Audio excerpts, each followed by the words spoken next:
വിശുദ്ധ ബൈബിളിൽ ഏറെ പേരെ ആകർഷിച്ചതും ബലപ്പെടുത്തുന്നതുമായ ധാരാളം തിരുവചനങ്ങൾ അടങ്ങിയിരിക്കുന്നുവല്ലോ. വചനം മുഴുവനും ജീവനാണെന്ന് നമുക്കറിയാം. യെശയ്യാ 40:31 തിരുവചനത്തിൽ നമ്മളിങ്ങനെ വായിക്കുന്നു, ദൈവത്തിൽ ആശ്രയിക്കുന്നവർ വീണ്ടും ശക്തി പ്രാപിക്കും, കഴുകനെ പോലെ അവൻ ചിറകടിച്ചുയരും. ഏതൊരു വ്യക്തിക്കും ഉയർച്ചയിലേക്ക് വരാനുള്ള ബൈബിൾ നിർദ്ദേശിക്കുന്ന ഒരു മാർഗം ദൈവത്തിൽ ആശ്രയിക്കുക എന്നാണ്. നമുക്കറിയാം, ഈ കാലഘട്ടം ഒരു പ്രത്യേകമായ ഞെരുക്ക കാലഘട്ടങ്ങളിലൂടെയാണ് ലോകം മുഴുവനും കടന്നു പോകുന്നത്. ഒരു വശത്ത് യുദ്ധം, മറ്റൊരു വശത്ത് വർഗീയത വളർന്നു വന്നുകൊണ്ടിരിക്കുന്നു, രാജ്യങ്ങൾ തമ്മിൽ പോരുകൾ ഏർപ്പെട്ടുകൊണ്ടിരിക്കുന്നു. ഇവിടെയെല്ലാം ഒരു ചിറകടിച്ചുയരുന്ന അനുഗ്രഹത്തിൻ്റെയും നന്മയുടെയും ചിറകടിച്ചുയരുന്ന കാലഘട്ടത്തിലേക്ക് നിങ്ങൾ കടന്നു വരണമെങ്കിൽ, ലോകം കടന്നു വരണമെങ്കിൽ ഒരേ ഒരു ചിന്തയാണ് ബൈബിൾ പറയുന്നത്: അവനിൽ ആശ്രയിക്കുക. അവനിൽ ആശ്രയിച്ചവരെല്ലാവരും ബലപ്പെട്ടിട്ടുണ്ട്. സാധാരണ നമ്മുടെ ജീവിതത്തിലേക്കൊക്കെ തിരിഞ്ഞു നോക്കിയാൽ ദൈവത്തെ ആശ്രയിച്ച നാളുകളിൽ നമ്മുടെ മാനുഷ്യ കഴിവിനും ശക്തിക്കും അതീതമായത് ദൈവകൃപയാൽ, ദൈവശക്തിയാൽ പ്രാപിച്ചിട്ടുള്ളവരാണ് നമ്മളേറെ പേരും. എന്നാൽ വീണ്ടും ദൈവവചനം നമ്മോട് പറയുകയാണ്, നീ ദൈവത്തിൽ ആശ്രയിച്ചാൽ നിനക്കൊരു ചിറകടിച്ചുയരുന്ന കാലഘട്ടം കാണാൻ കഴിയും. നിൻ്റെ ബിസിനസ്സിൽ, നിൻ്റെ തൊഴിൽ മേഖലയിൽ, ജീവിത സാഹചര്യങ്ങളിൽ, സർവ്വ മേഖലയിലും ഒരു ചിറകടിച്ചുയരുന്ന അഭിഷേകം, ശക്തിയും അനുഗ്രഹവും ദൈവം നിനക്കായി കരുതുകയാണ്. നമ്മളെന്താണ് പ്രിയപ്പെട്ടവർ ദൈവത്തിൽ ആശ്രയിക്കുക? ലോകപ്രശസ്തരായ അനേകരുടെ ജീവിതത്തെ എടുത്ത് പരിശോധിച്ചാൽ നമുക്ക് ഈ യാഥാർത്ഥ്യം മനസ്സിലാക്കാൻ സാധിക്കും. അമേരിക്കൻ നാടുകളിൽ ആദ്യ കാലഘട്ടങ്ങൾ ഇന്നും 24 മണിക്കൂറും സുവിശേഷ ചാനൽ ആരംഭിച്ച ഒരു മനുഷ്യൻ്റെ പേരാണ് ജിം ബേക്കർ. ജിം ബേക്കർ അതിശയകരമായി ദൈവകരങ്ങളിൽ ആ കാലഘട്ടങ്ങളിൽ ഉപയോഗിക്കപ്പെട്ട ഒരു ജീവിതമാണ്. എന്നാൽ അദ്ദേഹത്തിൻ്റെ ജീവിതത്തിൽ ഇടയ്ക്കൊരു ദൗർഭാഗ്യം കടന്നു വന്നു. ആ സംഭവം ഇപ്രകാരമാണ്: അദ്ദേഹത്തിൻ്റെ സ്വകാര്യ ജീവിതത്തിലെ ചില അപാകതകൾ സമൂഹത്തിന് മുമ്പിൽ വെളിപ്പെടാനിടയായി, അധികാരികളുടെ മുമ്പിൽ വെളിപ്പെടാനിടയായി. ആ സാഹചര്യത്തിൽ അദ്ദേഹം ദീർഘനാളത്തേക്ക് ജയിലിൽ അടയ്ക്കപ്പെടുകയാണ്. തൻ്റെ പ്രതീക്ഷകളെല്ലാം നഷ്ടമായിരിക്കുന്നു, താൻ പടുത്തുയർത്തിയ മേഖലകളെല്ലാം ശൂന്യമായിരിക്കുന്നു. എന്നാൽ നാളുകൾ കഴിഞ്ഞ് അദ്ദേഹം വീണ്ടും തൻ്റെ ദൈവത്തിൽ ആഴമായി ആശ്രയിക്കാൻ തുടങ്ങി.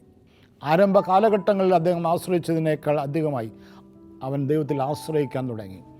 ആശ്രയിക്കുക എന്ന് പറയുമ്പോൾ ഇങ്ങനൊരു ധ്യാനം കിടക്കുന്നു: ദൈവമേ, എൻ്റെ ശക്തി പരിമിതമാണ്, നിൻ്റെ കഴിവ്, നിൻ്റെ ശക്തിയാണ് എനിക്ക് ആവശ്യം എന്ന് ഒരു മനുഷ്യൻ ചിന്തിക്കുന്ന, ധ്യാനിക്കുന്നത്, ഓർക്കുന്നതാണ് ദൈവത്തിൽ ആശ്രയിക്കുക എന്നതിൻ്റെ ഒരു ധ്യാനം കിടക്കുന്നത്.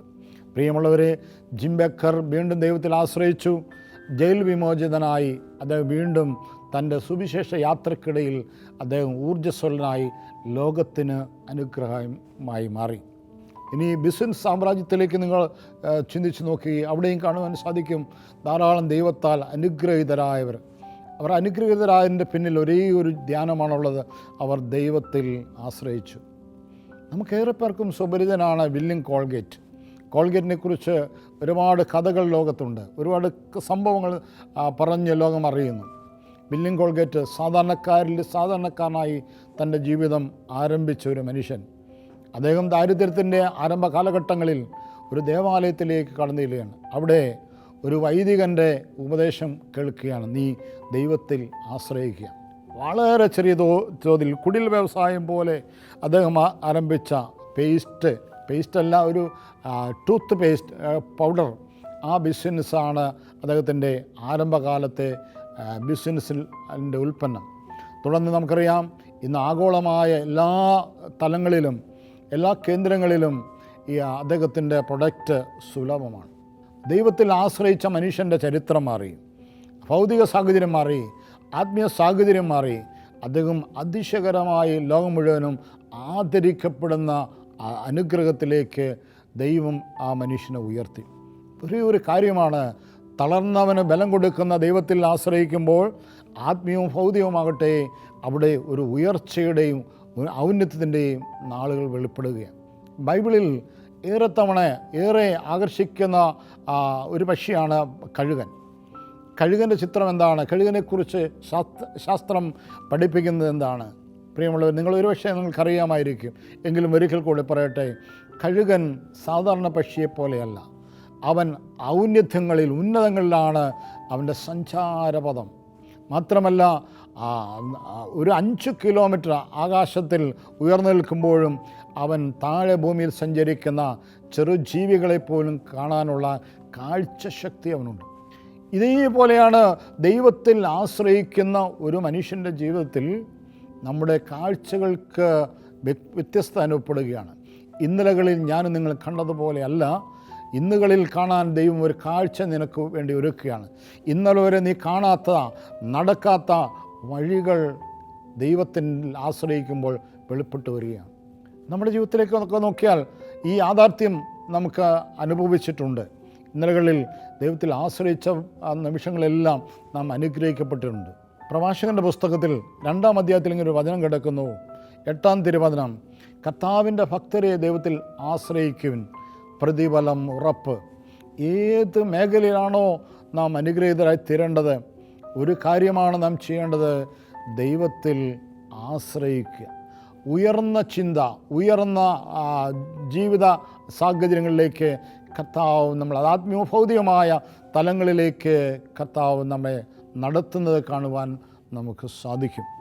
സ്നേഹമുള്ളവരെ, കഴുകനെ പോലെ ചിറകടിച്ച് ഉയരാൻ, പ്രതികൂലങ്ങളിൽ തളരാതെ, പ്രതികൂലങ്ങൾക്കപ്പുറത്ത് എനിക്ക് വേണ്ടി ദൈവം ഒരുക്കിയിരിക്കുന്ന അനുഗ്രഹത്തിൻ്റെ വാതിലുകൾ കാണാൻ ഈ ദൈവത്തിൽ ആശ്രയിക്കുമ്പോൾ നമ്മുടെ ആന്തരിക നേത്രങ്ങൾ തുറക്കപ്പെടുകയാണ്.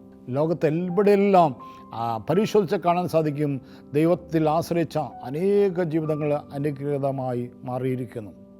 ഈ ഒരു അഭിഷേകത്തിലേക്ക്, ഈ ഒരു കൃപയിലേക്ക് വരാൻ ദൈവം നമ്മെ വിളിക്കുകയല്ലേ. നോക്കുക, ലോകത്തിൻ്റെ സാഹചര്യങ്ങൾ വ്യത്യസ്തമാണ്. എല്ലാം തകർന്നു, എല്ലാം തീർന്നു എന്ന് പറയുന്ന മനുഷ്യർ ധാരാളമായി വർദ്ധിച്ചു വരുന്നു. എന്നാൽ ദൈവത്തിൽ ആശ്രയിക്കാൻ നാം ഒരുങ്ങിയാൽ വ്യത്യസ്തമായ മാനങ്ങളിലേക്ക് കടന്നു പോകുന്ന ജീവിതാനുഭവം, ജീവിത ദർശനം പ്രാപിക്കാൻ നമുക്ക് സാധിക്കും. നിങ്ങൾ വിശുദ്ധ ഗ്രന്ഥത്തിൽ വായിച്ചാൽ ഒരു കാര്യം മനസ്സിലാകും. പഴയ നിയമത്തിൽ നമ്മളിങ്ങനെ കാണാൻ സാധിക്കും. പഴയ നിയമത്തിൽ ജീവിച്ച ഒരു മനുഷ്യനാണ് ദാനിയേൽ. ദാനിയേലിൻ്റെ പുസ്തകം നമ്മൾ പഠിച്ചാൽ, ശ്രദ്ധാപൂർവം പഠിച്ചാൽ, ക്രിസ്തുവിൻ്റെ 2-ാം വരവ് വരെ ആ കാലഘട്ടത്തിൽ ആത്മീയ നേത്രങ്ങൾ കണ്ട പ്രവാചകന്മാരിൽ ഒരുവനാണ് ദാനിയേൽ. അവൻ ജീവിച്ചത് പഴയ നിയമത്തിലാണെങ്കിൽ അവൻ ക്രിസ്തുവിൻ്റെ 2-ാം വരവ് വരെ രേഖപ്പെടുത്തുന്ന ആത്മീയ ദർശനമുള്ളവനായി മാറി. ഞാനിപ്രകാരം ചിന്തിക്കുകയാണ്, ധ്യാനിക്കുകയാണ് വചനത്തിൻ്റെ വെളിച്ചത്തിൽ. ദൈവത്തിൽ ആശ്രയിക്കുമ്പോൾ ഇന്നേ വരെ കാണാത്ത ആത്മീയ നിലവാരത്തിലേക്ക് ഞാൻ നിങ്ങൾ ഉയരപ്പെടും. പ്രിയപ്പെട്ടവരെ, ഇന്നത്തെ കാലഘട്ടത്തെ നിങ്ങളൊന്ന് ചിന്തിക്കുക, ധ്യാനിക്കുക.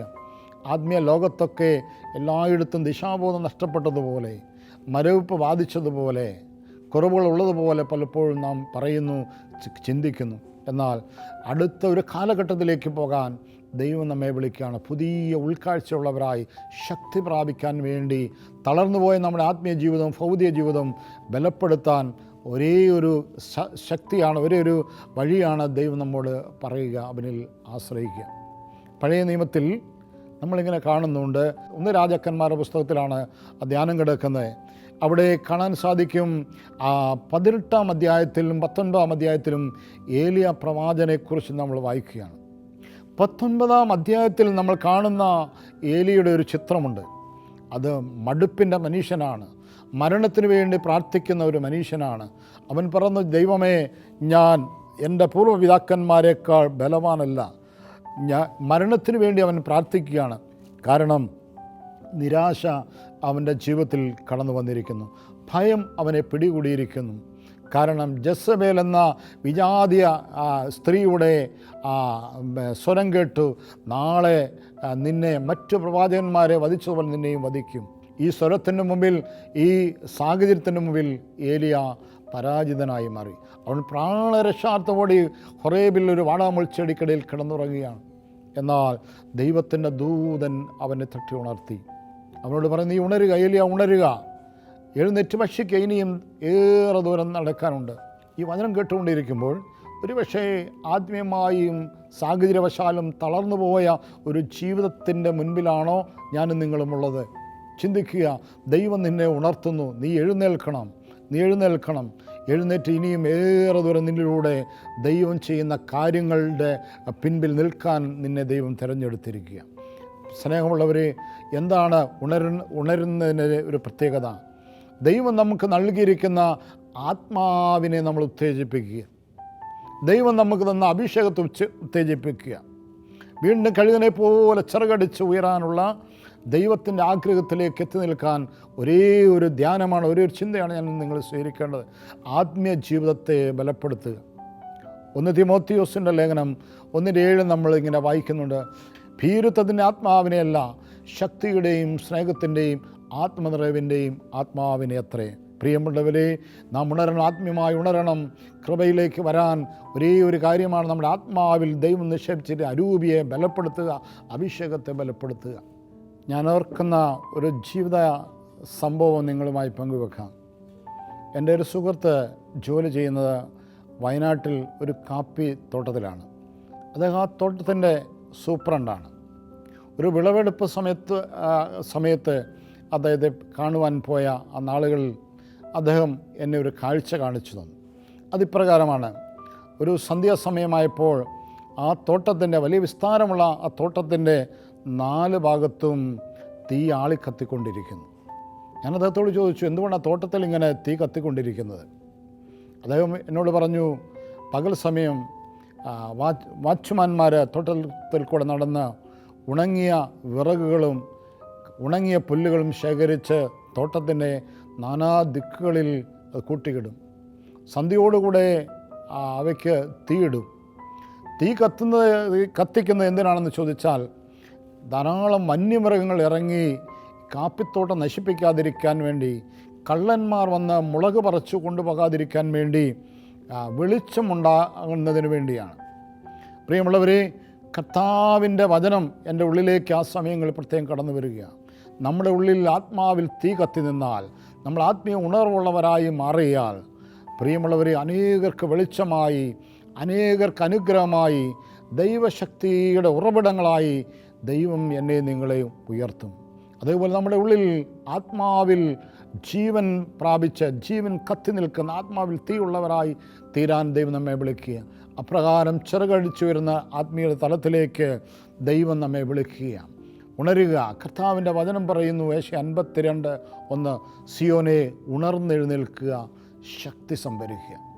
ദൈവം നമ്മെ വിളിക്കുകയാണ് അവൻ്റെ വചനത്തിലൂടെ ഈ ആത്മീയ ലോകത്തിൽ വീണ്ടും ഉണർവിൻ്റെ തരംഗം സൃഷ്ടിക്കാൻ, ഉയർച്ച പ്രാപിക്കാൻ, അനേകരെ യേശുവാകുന്ന വെളിച്ചത്തിൽ കൊണ്ടുവരുവാൻ നല്ല ദൈവം നമ്മെ ചേർത്ത് നിർത്തുകയാണ്.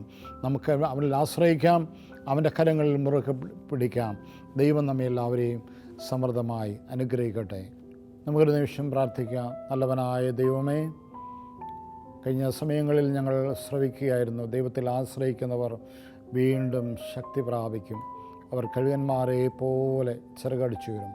കഴുകന്മാരെ പോലെ ചിറകടിച്ചു വരുന്ന ആത്മീയോഫോദ്യമായ ജീവിതത്തിൻ്റെ തലത്തിലേക്ക് ഞങ്ങളെ വിളിക്കുന്ന നല്ല ദൈവമേ, ഞങ്ങൾ അങ്ങിൽ ആശ്രയിക്കുന്നു, ഞങ്ങൾ അങ്ങിൽ ശരണപ്പെടുന്നവരെ എന്നും ഉയർത്തുന്ന അങ്ങയുടെ അത്ഭുത പരിപാലന ഞങ്ങളുടെ ജീവിതങ്ങളിലേക്ക് അയച്ച് ഞങ്ങളെ അനുഗ്രഹിക്കണമേ.